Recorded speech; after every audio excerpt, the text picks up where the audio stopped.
श्री वल्लभाधीश की जय, श्री गुसाई जी परम दयाल की जय, श्री हरिराय महाप्रभु जी की जय। વલ્લભ સાખી 16 તેના અનુસંધાનમાં વાર્તાજી નંબર 53 આવી રહ્યા છે। ભગવાન દાસજી સાચોરા બ્રાહ્મણ। તો પેલા સાખીનો ભાવ સમજીએ અને પછી ભગવાન દાસજીના વાર્તાજીમાં તેને જાણીએ।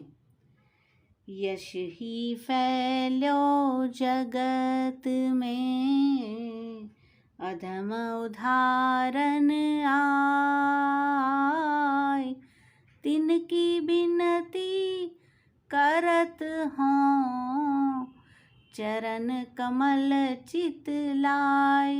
श्री वल्लभ चरण कमल चित लाय।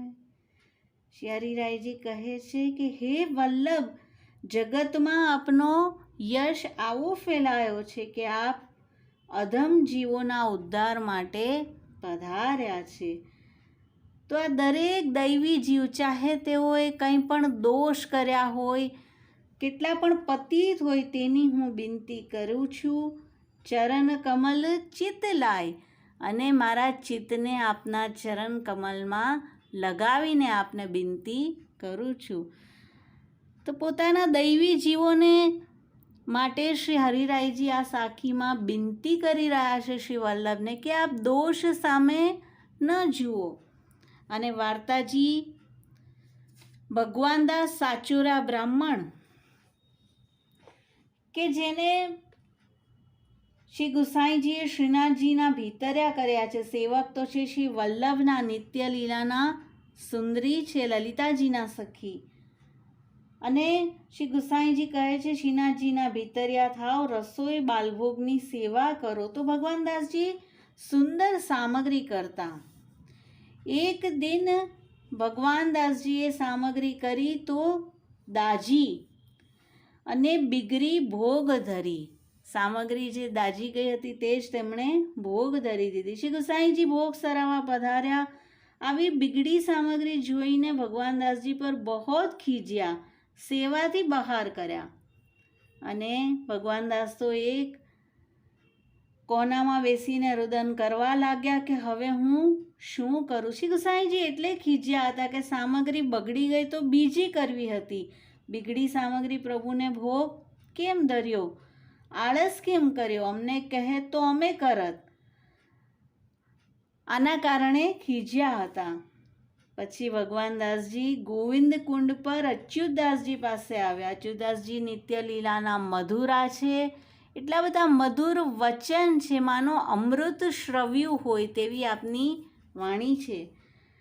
અને સર્વ સમાચાર કયા કે હવે હું શું કરું, મને સેવાથી બહાર કર્યો। અચ્યુતદાસજીએ કહ્યું સામગ્રી સાવધાનીથી કરવી, પણ તમે ચિંતા ન કરો, શ્રી ગુસાઈજી પરમ દયાળ છે, ફરીથી તમને સેવા આપશે। ગોવિંદ કુંડ પર જઈને બેસો। પાછી શ્રી ગુસાઈજી ગોવિંદ કુંડ પર મધ્યાહની સંધ્યા કરવા નિત્ય પધારતા અને અચ્યુતદાસજી માનસી સેવામાં મગ્ન રહેતા તેમને નિત્ય દર્શન દેવા પધારતા। તેમના વાર્તાજીમાં શ્રી હરિરાયજી ભાવ પ્રકાશમાં કહે છે દર્શન देवे न पधारते, दर्शन करवे पधारते। अच्युतदास के नेत्र में श्री महाप्रभुजी झलकते। અને હવે આજે જ્યારે પધાર્યા છે તો અચ્યુતદાસજીના નેત્રમાંથી જલ વહી રહ્યું છે। તે જોઈને શ્રી ગુસાઈજી કહ્યું કે તુમકો ऐसो बड़ो दुख कहाँ है।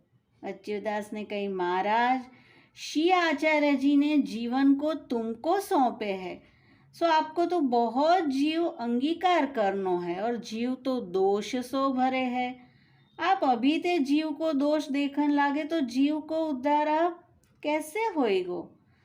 और जब श्री गोवर्धन नाथ जी श्री आचार्य जी महाप्रभु उनको ब्रह्म संबंध की आज्ञा दीने तब कहे जाको तुम ब्रह्म संबंध कराओगे ताकि सकल दोष दूर होएंगे। आप दोष देखने लागे सो मोको बड़ो दुख है, जो अब जीवन को कौन प्रकार उद्धार होएगो। तो आपे जे પ્રયોજનથી શ્રી વલ્લભ ભૂતલ પર પધાર્યા છે તેની જ બિનતી કરી કે જ્યારે બ્રહ્મ સંબંધ શ્રી વલ્લભે આપ્યું અને જીવ તો બધા દોષથી મુક્ત થઈ ગયો, અને આપ દોષ જોઈને જીવને સેવામાંથી બહાર કાઢશો તો જીવની કઈ ગતિ થશે? ત્યારે શ્રી ગુસાઈજી અચ્યુતદાસજીને કહ્યું, તુમ ચિંતા મતી કરો, મેં ભગવાન દાસ કો શિક્ષા દીની હૈ. આ બધા વલ્લભ, વિઠ્ઠલ, શ્રી યમુનાજી એવા સ્વરૂપો છે, અતિ કરુણામય છે કે જીવને केवल शिक्षा करी छे. और यह बात तुम द्वारा श्री आचार्य जी ने मोसो कही है, ताते आज पाछे कोई वैष्णव पर न खीजोंगो. तब अच्युतदास प्रसन्न भये. श्री गुसाई जी गोविंद कुंते भगवान दास की बाह पकड़ी के श्रीनाथ जी के मंदिर में ले गए. कहे सेवा सामग्री सावधानी ते करियो. तो केवल शिक्षा अर्थे आपे आવું કર્યું છે, બાકી મૂલતઃ તો સેવામાંથી આપે તેમને બહાર કાઢવા કે તેઓ આપનો કોઈ શ્રી ગુસાઈજી ક્યારે એવું ન કરી શકે. તો આ બધા અતિ કરુણામય સ્વરૂપ છે અને નિમિત્ત બનાવ્યા છે ભગવદીયને. સાખીમાં છે, ભગવદ ભગવદીય એક હૈ, 300 રાખો ને ભવસાગર કે તરન કી નીકી નૌકા. એ આપણે જ્યારે કોઈ પણ રીતે શ્રી પ્રભુજી, શ્રી વલ્લભ વિઠ્ઠલ નારાજ થઈ જાય ત્યારે ભગવદીઓની આડીથી ફરીથી અંગીકાર થાય છે. અને સાખીમાં પણ શ્રી હરિરાયજીએ જ બિનતી કરી છે જીવ દ્વારા. તો આ રીતે આ બધા સ્વરૂપો એટલા બધા કરુણામયી છે. કેવલ આપણને જે ઠાકોરજી માથે પધરાવી આપ્યા છે તેનું જતન કરીએ અને ધ્યાન રાખીને. શ્રી હરિરાયજી શિક્ષાપત્રમાં પણ કહે છે કે આ પ્રભુજીનું એવી રીતે સેવન કરીએ જેવી રીતે યોગી હસ્તમાં પારો રાખે અને કેટલું બધું સંભાળે, તેમ ચિત્તને કેવલ આ પ્રભુજીમાં પરવીએ અને નીકી વાંતિથી તેનું સેવન કરીએ. श्री वल्लभाधीश की जय. श्री हरिराय महाप्रभु जी की जय. श्री गोसाई जी परम दयाल की जय.